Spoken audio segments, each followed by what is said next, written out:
मैं गुरुजी आपसे 5 मिनट का समय चाहूँगी। आप मुझे नज़र तो नहीं आ रहे।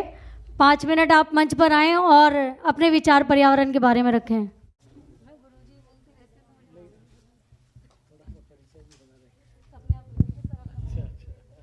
मैं सुरेंद्र कुमार शर्मा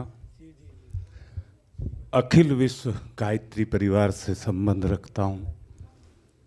दिल्ली में मैं 108 कुंड के कई प्रोग्राम आयोजित करवा चुका हूँ। मंच को सम्मानित मंच को प्रणाम कर रहा हूँ और सभी मेरे आत्मीय हैं, सभी मेरे जैसे हैं, सभी मेरे आत्मीय हैं। एक बार मेरे साथ गायत्री मंत्र दोहराए। ओम भूर्भुवः स्वः तत्सवितुर्वरेण्यं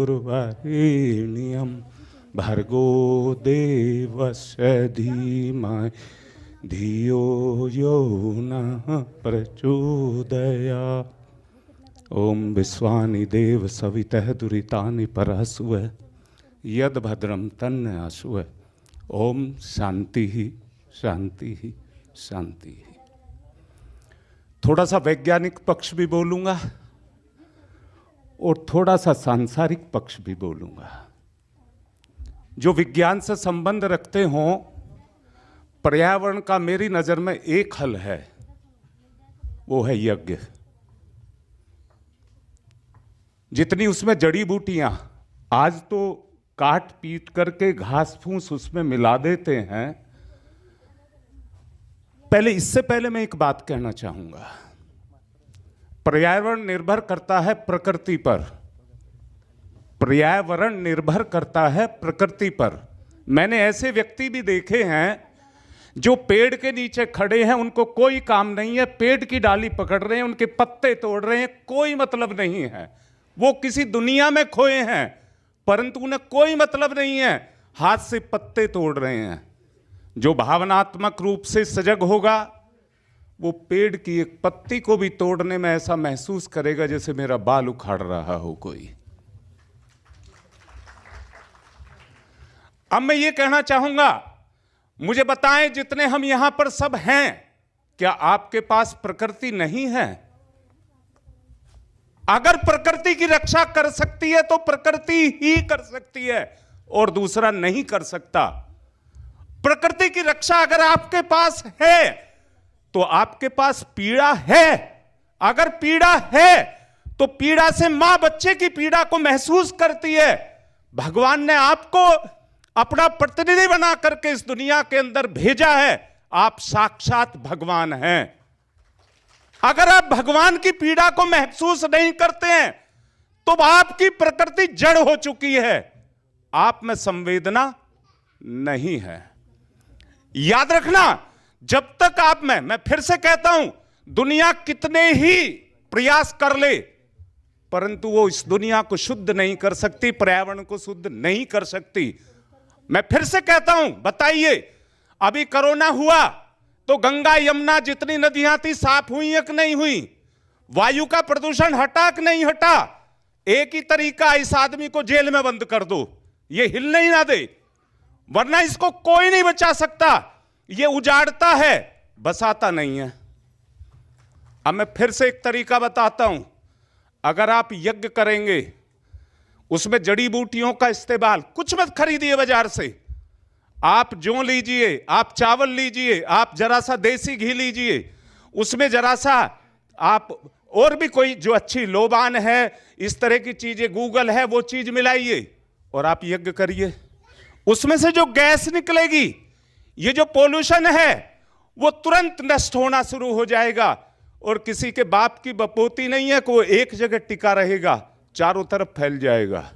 जितना वायरस होगा उस बीच में, आप लोगों ने देखा होगा, बल्ब के ऊपर वो लगते थे पहले मच्छरों के लिए टिक्की, वो चारों तरफ से आकर के बल्ब के ऊपर मर जाते थे। आप जलती अग्नि में यज्ञ करिए, जो आंख से आपको वायरस नहीं दिख रहा, वो यज्ञ कुंड में आएगा और स्वाहा हो जाएगा। दूसरी बात एक बताता हूं, जो आग में घी का इस्तेमाल किया जाता है वो फैट होता है। जब वो डिकम्पोज होता है तो ओजोन के रूप में डिकम्पोज होता है। ओजोन के अणु जब आपस में क्रिया करते हैं तो वो O2 बनाते हैं, ऑक्सीजन बनाते हैं, उससे ऑक्सीजन की मात्रा बढ़ती है। दूसरा जो ओजोन बच जाती है वो परत के रूप में ऊपर जा करके लगती है। बोलिए, अब मैं फिर से कह रहा हूं, मैंने एक यज्ञ किया था दिल्ली के करावल नगर क्षेत्र में। मैंने वहां पर ये जो पोल्यूशन कंट्रोल बोर्ड है इसकी लेबोरेटरी लगवाई। उस लेबोरेटरी में आप, ये ऑथेंटिक है बिल्कुल जो शब्द बोल रहा हूं, आज भी उसके आंकड़े कड़कड़डुमा कोर्ट के पास उनका राष्ट्रीय ऑफिस है, वहां से आप उसके पूरे आंकड़े ले सकते हैं। उन्होंने गंगा का इसका जमुना का पोल्यूटेड वाटर रखा, उन्होंने कीचड़ से भरी हुई जमीन वहां पर मिट्टी रखी, उन्होंने आदमियों का विचार का सैंपल लिए, सब चीज के सैंपल, वायु का सैंपल, मिट्टी का सैंपल, सबके सैंपल लिए और उसके रिजल्ट बताता हूं। वो रिजल्ट 80% से 97% तक प्योर थे। बताइए इससे अच्छा और कोई रास्ता हो सकता है क्या? अब दूसरी बात एक और कहता हूं, अगर पोल्यूशन को देखिए, एक चीज है संसार में एक सरकार तो जो आज आपको दिखती है ये सरकार है, और एक सरकार है भगवान की सरकार। ये सरकार जो संसार की सरकार है ये तो तब काम करती है जब काम हो चुका होता है, परंतु भगवान की सरकार तब काम करती है जब काम होने को होता है, वहीं पर रुकावट पैदा करती है। आदमी को रोकना चाहेगा, बांधना चाहेगा, किसी रस्सों से इसको नहीं बांधा जा सकता। आप अपने बच्चे को बांध करके देख लीजिए, आप उसको कितने पाठ सिखा लीजिए, जब मौका आएगा तो वो आपकी काट करेगा। सांप को अगर दूध पिलाया जाएगा गले के नीचे उतर करके वो जहर ही बनेगा। इसी तरह से आदमी भी आज उस स्थिति में आकर के खड़ा हो गया है, उसको आप कितना ही समझा लीजिए, सामने तो हां हां करता है। अभी देवा जी जिस बात को कह रहे थे मैं भी उस बात को कह रहा हूं, जब मेरे से किसी को प्रोग्राम कराना पड़ता है तो 1 महीने पहले गुरुजी करना शुरू कर देते हैं, और जो वो खुद नहीं खाते हैं मुझे खिलाते हैं, और जो मैं कहता हूं उसको कोई नहीं मानता।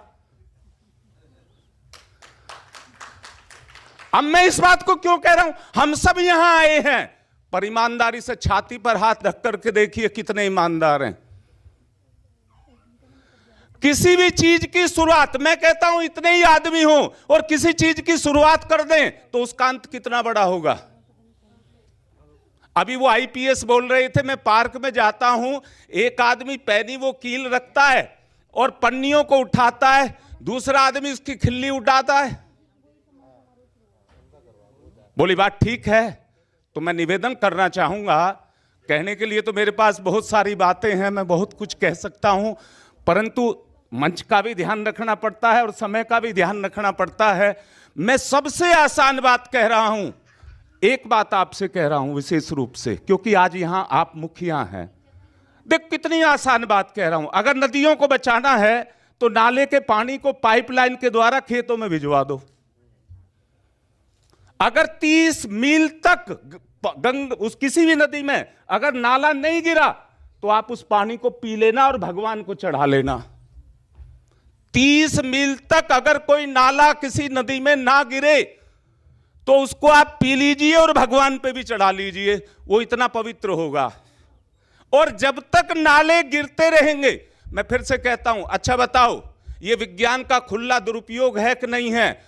आप भी गांव में रहे थे, पहले ट्यूबवेल या ये हैंडपंप होते थे, परंतु हैंडपंप से भी पहले हमने तो कुएं देखे थे। अगर मेरी माँ बर्तन मांजती थी तो एक ही परात में थोड़ा सा पानी डाल करके उसी में सारे बर्तन मांज लेती थी, घर की बाउंड्री से नाली नहीं निकलती थी। और जब से ये आधुनिकीकरण आ गया, अब तो बटन दबाने की देर है, इतना पानी निकलता है कि एक गिलास साफ करना है तो 1 बाल्टी पानी बह जाता है। बताइए ये दुरुपयोग है या नहीं है? ये प्राकृतिक साधन का दुरुपयोग है या नहीं है? मैं आपसे पूछ रहा हूं, आपने ही कहा था जिंदा रहने के रोटी कपड़ा मकान चाहिए, सांस के बगैर कितनी देर रह लोगे? वो भी मुश्किल है। पानी के बगैर आप 2 दिन रह सकते हैं, रोटी के बगैर आप 3 महीने रह सकते हैं, पर सांस के बगैर किसी को नहीं दिख रहा। मेरे एक भाई ने कहा था अगले दिनों सिलेंडर जो है ऑक्सीजन के गले में लटकाने पड़ेंगे अगर जिंदा रहना है तो। अपनी बात को यहीं पूर्ण कर रहा हूं। जो आपको समझ आए करना, वो किसी का कहना मत मानना। धन्यवाद।